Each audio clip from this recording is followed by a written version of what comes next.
before we get into the debate sound bites.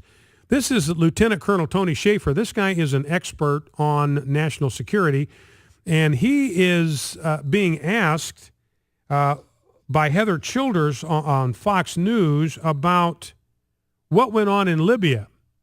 Now, I was disappointed, frankly. We'll talk about the debate moving into the next segment. I was disappointed that Mitt Romney did not hit Barack Obama harder on Libya last night. He basically gave him a pass in the last two debates because all this information was a matter of public domain by the time of the last debate, and Governor Romney, for whatever reason, gave him a virtual complete pass on Libya.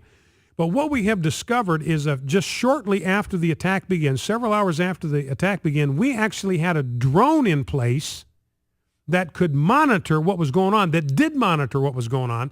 So we had representatives of the administration and the State Department watching that attack unfold in real time. They were watching it happen before their very eyes on this drone.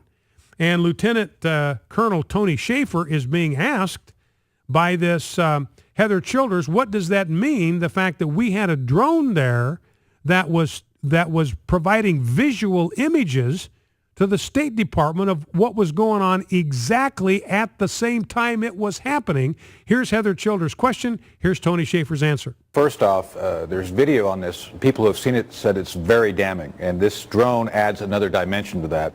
Let me say something here for your audience to understand the perspective. When President Reagan was briefed on students in Grenada being threatened by the local government there, it took 6 hours to plan the invasion of a country. 6 hours. I talked to one of the guys who was a planner. So you're telling me we can plan and execute an invasion of a country in 6 hours, but we can't send support to protect our embassy and the staff within 6 hours? Are you kidding me? They did have what we call fast teams available in Italy, and there was other capabilities which were local. All these things could and should have been implemented. I'm sorry, I disagree with Mr. Axelrod completely. Nothing was done to protect these people in real time. The information was coming in real time, much like the Brookfield issue. I mean, yesterday during the Brookfield tragedy, the shooting in Wisconsin, Jay Carney put out a statement within 3 hours saying, hey, the president's on top of this. Okay, you can't have it both ways. You can't be on top of that and not on top of this. And clearly there was a 6-hour gun battle that resulted in nothing being done to protect our people and 4 people being dead.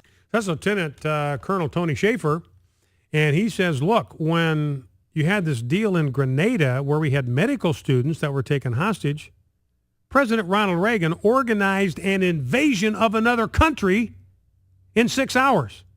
By the time 6 hours had passed, we had an invasion of a foreign country planned and underway. And here, same time frame, nothing was done. Absolutely nothing was done. He said, look, we had these fast teams. They're called fast teams that are in Italy. That's about a 1-hour plane flight away across the Mediterranean to get to Libya from Italy. Fast teams. I mean, the ready response, ready to be rapidly deployed. Just for a situation like this, nothing was done. This is what Lieutenant Colonel Tony Shaffer says. Nothing was done to protect these people in real time, and consequently 4 people are dead. We come back, we'll start playing some clips from the debate and take your calls on the debate, what you thought. Focal Point AFR Talk. You're listening to the AFR Talk Network. Brian Fisher's my name. Program is Focal Point. Stay with us.